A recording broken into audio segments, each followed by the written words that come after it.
દોસ્તો, મારી ગુજ્જુની મોજ ચેનલમાં આપનું સ્વાગત છે। આજના વિડીયોમાં આપણે વાત કરવા જઈ રહ્યા છીએ કે આ ડોગેશ કે જેનું નામ રિયો પાડ્યું છે એને આ શું કર્યું અને આ થાર ગાડીમાં અચાનક આટલા બધા વાયરિંગ કટિંગ કઈ રીતે થયા। તો દોસ્તો, થાર ગાડીમાં તો મોટો ઉંદરડો ઘૂસી ગયો હતો અને સંજયભાઈને તો આજે રિયોએ જુઓ અહીંયા ડૂચો ભર્યો। તો શું હવે તેમને ઇન્જેક્શન લેવું પડશે? શું હવે તેઓ આ રિયોને રાખશે કે નહીં? અને તેમના મમ્મીને આ માથા ઉપર શું વાગ્યું? યશવીએ કંઈ વગાડ્યું કે તેમને સોજો આવી ગયો અને આ બધા લોકો પૂનમ ભાભીના પિયરીએ ગયા તો શિલ્પા ભાભીને કેમ ના લઈ ગયા? જુઓ, શિલ્પા ભાભી અને યશવી બંને કેમ ઘરે રોકાયા અને ભેંસે દૂધ આપ્યું કે નહીં? આ બધા જ પ્રશ્નોના જવાબ મળશે તમને મારા આ વિડીયોમાં। મારી ચેનલ ઉપર નવા હોય તો ચેનલને ફટોફટ લાઇક શેર એન્ડ સબસ્ક્રાઇબ કરી દો।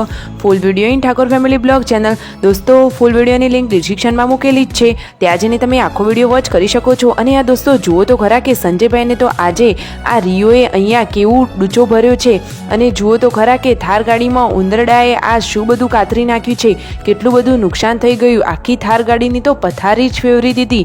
અરે આવડો મોટો ઉંદરડો હતો, કેટલો મોટો એવું સંજયભાઈ જણાવી રહ્યા છે વિડીયોમાં, તમે જોઈ શકો છો।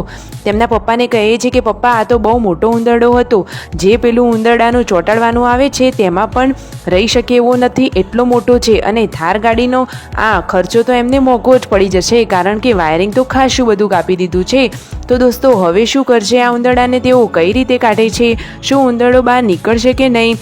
શું અંદર બીજા તેના બચ્ચા છે કે નહીં? અને વાયર કટિંગ કર્યા છે તો કેટલા બધા વાયર કાપી નાખ્યા। હવે થાર ગાડીની લાઇટો થતી બંધ થઈ ગઈ। દોસ્તો, આ ખર્ચો તેમને કેટલો બધો મોંઘો પડી જશે હવે એ બધું જ તમને આ વિડીયોમાં જોવા મળશે, તમે નજીકથી જોઈ શકો છો।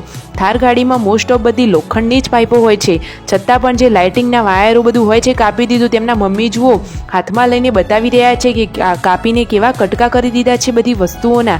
ખરેખર ખૂબ મોટું નુકસાન થઈ ગયું। દોસ્તો, આનો કોઈ ઈલાજ તમને ખબર છે? હવે થાર ગાડી મૂકવી ક્યાં કે જેથી તેમાં ઉંદરડો ના ઘૂસી શકે? તમે જુઓ તો ખરા। અને બીજા દિવસે સવારે સંજયભાઈ તો જુઓ ખુદ જ આ ગાડીના મિકેનિકલ બની અને તેની આ સાફ સફાઈ કરવાની ચાલુ કરી દીધી છે। તેઓ તો ગાડીની નીચે જુઓ કોથળો પાથરી અને નીચેથી સફાઈ કરી રહ્યા છે અને ચેક કરી રહ્યા છે કે ઉંદરડાએ કેટલું કાપ્યું છે। તમે જુઓ તો ખરા, બાજુમાં કચરો પડ્યો છે કે આટલું બધું કટિંગ કરી દીધું છે। તમે જુઓ તો ખરા દોસ્તો, એન્જિનના ભાગમાં કેટલા બધા વાયર કાપી દીધા છે, પરંતુ હાલ જુઓ સંજયભાઈને આવડે છે એટલું તો તેઓ સેલોટેપની મદદથી આજે ફિટ કરી રહ્યા છે। અને મેન તો આ બોક્સ તમે જુઓ તો ખરા, આ બોક્સ તેઓ ખોલે છે તરત જ અંદરથી કેટલું બધું કાપેલું બહાર નીકળે છે। તમે જોવાનું ભૂલતા નહીં દોસ્તો, આ મોકો તમે ગુમાવતા નહીં। તમે જુઓ તો ખરા કે હાલ જ આ બોક્સ ઊંચું થયું નથી કે અંદરથી વાયરનું કટિંગ દેખાયું નથી। અરે રે, જુઓ તો ખરા દોસ્તો, શું અંદર ઉંદરડો છુપાયેલો હશે, બહાર નીકળશે કે નહીં? અને આજે તો આ ઘરે જ લગાવી દીધો મોબાઈલને ટફ ફન। પૂનમ ભાભી તો રસોઈની તૈયારી કરી રહ્યા છે અને તેમના મમ્મી ભેંસને નવડાવી રહ્યા છે। અને આ શિલ્પા ભાભી તો જુઓ યશવીને લઈને ક્યાં ચાલ્યા। જમવામાં બનાવી છે સરસ મજાની મગની દાળ ઢોકળી। દોસ્તો, તમે ક્યારેય ખાધેલી છે? અને આ શિલ્પા ભાભી એકલા ઘરે કેમ રહ્યા અને પૂનમ ભાભી, પાર્વતી ભાભી બધા લોકો તૈયાર થઈને ક્યાં ચાલ્યા?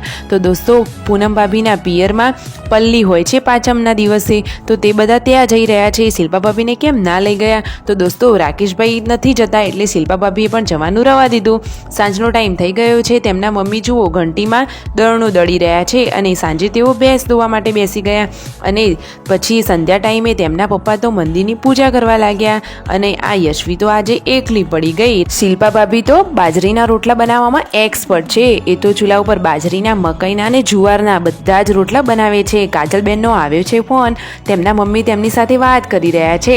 આજે તો પરિવારમાં ઘણા બધા લોકો ઓછા છે અને તેમના મમ્મીને આ શું વાગ્યું દોસ્તો? તો યશવીનો દાંત તેમને વાગ્યો હતો, તો તેમને તો જુઓ માથામાં સોજો જ આવી ગયો। વિડીયો ગમ્યો હોય તો લાઇક શેર એન્ડ સબસ્ક્રાઇબ।